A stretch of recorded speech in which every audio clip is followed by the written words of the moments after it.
S versus Makwanyane, SV Makwanyane is a landmark case in South African constitutional law that dealt with the constitutionality of the death penalty. The case took place in 1995 and had significant implications for the use of the death penalty in South Africa. Before this case, South Africa had a long history of applying the death penalty for various crimes, including murder and treason. However, with the end of apartheid and the establishment of a new democratic government in South Africa, there was a growing movement to abolish the death penalty. In SVI Makwanyane, the Constitutional Court of South Africa was tasked with determining whether the death penalty violated the new South African Constitution, which was adopted in 1994.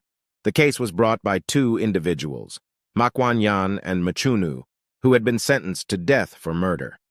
They argued that the death penalty was cruel, inhuman, and degrading, and therefore unconstitutional.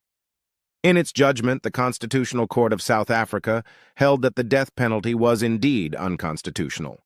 The court ruled that the death penalty violated the right to life, dignity, and freedom from cruel, inhuman, and degrading treatment, as enshrined in the South African Constitution.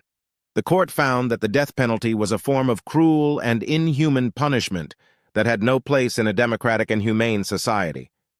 As a result of this decision, the death penalty was abolished in South Africa, making it one of the first countries in the world to do so through a constitutional ruling. The judgment in SV Makwanyane played a significant role in shaping South Africa's evolving human rights jurisprudence and reflected the country's commitment to a more just and humane legal system after the end of apartheid.